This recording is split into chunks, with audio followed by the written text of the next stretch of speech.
പലപ്പോഴും ഈ moral policing നടക്കുന്ന സ്ഥലത്തേക്ക് ചിലയിടങ്ങളിൽ പോലീസ് കൃത്യമായി എത്തിയിട്ടുണ്ട്, ചിലയിടത്ത് എത്താൻ കഴിയാതെ പോകുന്നുണ്ട്. മോറൽ പോലീസിങ്, അതായത് ആൾക്കൂട്ടം ഇപ്പം മധുവിനെ തല്ലിക്കൊന്ന പോലെ ഇങ്ങനെയുള്ള കൈകാര്യം നേരിട്ട് ജനത്തിന് ഒരിക്കലും ഈ പവർ കൊടുത്തിട്ടില്ലല്ലോ. ജനത്തിന് ചില സിവിൽ പോലീസിങ് പവറുണ്ട്, പക്ഷേ ഇത് ഈ രീതിയിലൊന്നുമല്ല. അങ്ങനെ ഇല്ലാത്ത അധികാരം ഉപയോഗിച്ച് ആൾക്കാരെ തല്ലിക്കൊല്ലാൻ അവർ തീരുമാനിക്കപ്പെടുകയാണെങ്കിൽ എന്തൊക്കെ ശിക്ഷകളാണ് അവർക്ക് പ്രതീക്ഷിക്കാവുന്നത്? തീർച്ചയായിട്ടും അത് കൊലപാതകത്തിനുള്ള ശിക്ഷ തന്നെ കൊടുക്കണം. കാരണം ഈ പറഞ്ഞു വന്നതിനകത്ത് ഈ 2 കേസ് നമ്മൾ വന്നു, കൊലപാതകം തന്നെ നടന്നു. അത് രണ്ടും പാലക്കാടാണ് നടന്നിരിക്കുന്നത്. പാലക്കാടിന്റെ പ്രത്യേക സാംസ്കാരിക വ്യവസ്ഥിതി നമ്മൾ പഠിക്കണം. എങ്കിൽ മാത്രമേ നമുക്ക് അതിലേക്ക് കടന്നു ചെല്ലാൻ പറ്റുള്ളൂ. ഇതിനകത്ത് ജാതീയതയുണ്ട്, വർഗീയത, അതായത് മതപരമായിട്ടുണ്ട്, രാഷ്ട്രീയമുണ്ട്, മതത്തിന്റെ ഭയങ്കരമായ നിബന്ധനകളുണ്ട്. ഇങ്ങനെ ഒരുപാട് കാര്യങ്ങളിലൂടെ കടന്നു പോകുന്ന മലയാളിയാണ്. അയാളെ സംബന്ധിച്ചിടത്തോളം നമ്മളിപ്പോൾ ഈ പറയുന്ന പോലെ പോലീസ് എന്നിട്ട് ചെയ്യാൻ പറ്റില്ല. പോലീസിലുമുണ്ട് ഈ പറഞ്ഞ ഈ സദാചാര പോലീസുകാര്. ഞങ്ങളിപ്പോ ഇങ്ങനെ ഒരു പെൺകുട്ടിയെ ആൺകുട്ടിയെ കൂടെ ഒരിടത്ത് വെച്ച് കണ്ടു, നാട്ടുകാർ വിളിച്ചു പറഞ്ഞു, പിടിച്ചുകൊണ്ട് വന്നു കഴിയുമ്പോൾ അതിൽ പോലീസ് സ്റ്റേഷനിലുള്ള ഒരു പകുതി ഭാഗം പോലീസുകാർ പറയും അവൾക്ക് അച്ഛനും അമ്മയും ഇല്ലേ, അവളിങ്ങനെ നടക്കാൻ പാടുണ്ടോ, അങ്ങനെ ഇങ്ങനെ എന്നുള്ളത്. 18 വയസ്സ് കഴിഞ്ഞ് 20 വയസ്സും കഴിഞ്ഞ് കുട്ടികളായിരിക്കും ചിലപ്പം. അപ്പൊ അങ്ങനെയുള്ള നമ്മുടെ സമൂഹത്തില് ഓരോരുത്തരുടെയും കാഴ്ചപ്പാട് വ്യത്യസ്തമാണ്. അതായത് മോറൽ പോലീസിങ് എന്ന് പറഞ്ഞാൽ അത് നമുക്ക് കണക്കുകൂട്ടി പോലീസ് എല്ലാം എന്നുള്ള രീതിയിൽ നമുക്ക് അതിനെ ഉൾക്കൊള്ളാൻ പറ്റില്ല. പോലീസിൽ പോലും മോറൽ പോലീസിങ്ങിനോട് അനുഭാവമുള്ള വ്യക്തികളുണ്ട്. അല്ല, അങ്ങൊരു പോലീസ് ഓഫീസർ, അങ്ങൊരു ജില്ലാ പോലീസ് ഉണ്ടായിരുന്ന ഒരാളാണല്ലോ. അങ്ങയുടെ ദൃഷ്ടിയിൽ ഈ മോറൽ പോലീസിങ് ഈ നാട്ടിൽ കേരളത്തെ പോലൊരു സംസ്ഥാനത്ത് ഉണ്ടാക്കുന്ന ഏറ്റവും വലിയ അപകടം എന്താണ്? അല്ല, മോറൽ പോലീസിങ് അപകടം എന്ന് പറഞ്ഞു കഴിഞ്ഞാൽ അത് ഏറ്റവും കൂടുതൽ ബാധിക്കുന്നത് സ്ത്രീകളെയാണ്. അത് കഴിഞ്ഞ് ദുർബല വിഭാഗങ്ങളെയാണ് ഇവിടെ ബാധിക്കുന്നത്. ചോദിക്കാനും പറയാനും ഇല്ലാന്ന് ഞാൻ മുമ്പേ പറഞ്ഞേ. സ്ത്രീകളുടെ എന്ന് പറഞ്ഞു കഴിഞ്ഞാൽ നമ്മളിവിടെ ഇപ്പം കൊച്ചിയിൽ തന്നെ രാത്രിയായി കഴിഞ്ഞാൽ അല്ലെ സന്ധ്യ കഴിഞ്ഞ് ഒരു 9 മണിയൊക്കെ ആയി കടയടച്ചു പോകുന്ന പെൺകുട്ടികൾക്ക് അല്ലെങ്കിൽ സ്ത്രീകൾക്ക് പോലും നടന്നു പോകാൻ പറ്റാത്ത രീതിയിലുള്ള അവസ്ഥയുണ്ട്. അതേസമയം അത് നമ്മളിപ്പോൾ ചെന്നൈയിലായിക്കോട്ടെ മുംബൈയിലായിക്കോട്ടെ അവിടെയൊന്നും അങ്ങനെയുള്ളൊരു പ്രശ്നമില്ല. ഏത് രാത്രിയിലും എങ്ങനെയും ആളുകൾ അത് ശ്രദ്ധിക്കുന്നില്ല. നമ്മൾ ഇവിടെ ആൾക്കാർ നമ്മുടെ അയൽവാസിക്ക് എന്ത് സംഭവിക്കും? അതാണ് അദ്ദേഹം പറഞ്ഞൊരു കാര്യത്തിൽ എനിക്ക് വിയോജിപ്പുള്ളത്, പോലീസ് ഇതിൻ്റെ അകത്ത് ഒരു മധുവിന്റെ പ്രശ്നം അല്ലെ വേറൊരു പ്രശ്നം ഉണ്ടായിരിക്കാം.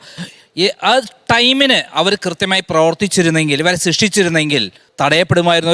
ഒരു പരിധി വരെ തടയും. കാരണം തീർച്ചയായിട്ടും അത് ശരിയാണ്. പോലീസിന്റെ ഭാഗത്തുണ്ടാവുന്ന അക്ഷന്തവ്യമായ പ്രശ്നമാണ് ഇത്തരം കാര്യങ്ങൾ വർദ്ധിച്ചുകൊണ്ടിരിക്കുന്നത്. അവര് അപ്പോൾ തന്നെ രാഷ്ട്രീയ നിലയിൽ മുകളിൽ നിന്ന് കോള് വരും, അവരത് അതിൽ പോവില്ല. അതാണ് ഒന്നാമത്തെ കാര്യം ഇവിടെ വീണ്ടും വീണ്ടും വർദ്ധിച്ചുകൊണ്ടിരിക്കുന്നത്. ഇതൊക്കെ നടന്നാൽ ഒരു മണ്ണാങ്കട്ടി ഉണ്ടാകാൻ പോകുന്നില്ല.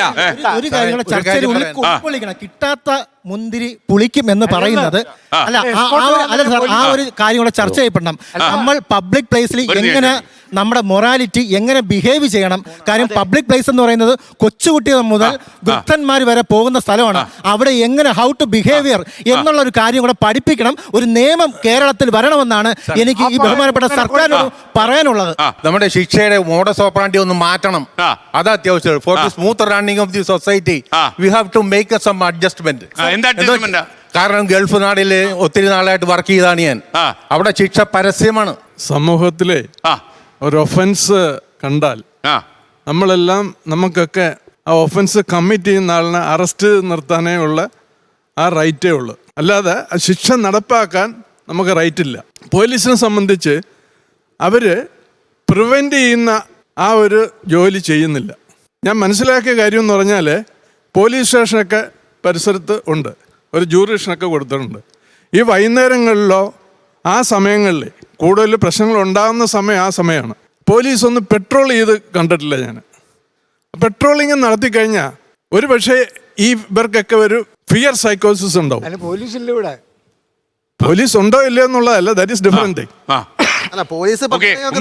ഞാൻ കാര്യം ചോദിക്കട്ടെ, ഉമേഷ് ഒരു പോസ്റ്റ് ഇട്ട് പോലീസ് ഡിപ്പാർട്ട്മെന്റ് പുറത്തു പോയ ആളാണ്? ഒരു പോസ്റ്റല്ല, 10 വർഷമായിട്ട് നിരന്തരമായി പോസ്റ്റ്.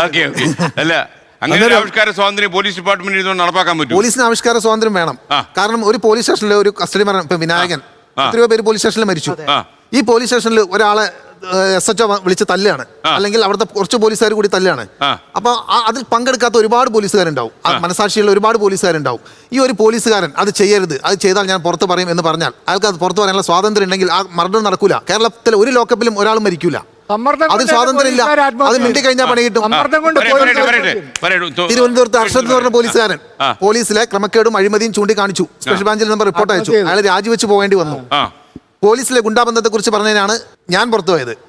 ലോകത്തെവിടെയായാലും ഏത് സമയത്തും 24 വാർത്തകളും ഓഗ്മെന്റഡ് റിയാലിറ്റി പാക്കേജുകളും എക്സ്പ്ലെയിനറുകളും വിശദമായി കാണാൻ ഞങ്ങളുടെ യൂട്യൂബ് ചാനൽ നിങ്ങൾക്ക് സബ്സ്ക്രൈബ് ചെയ്യാം.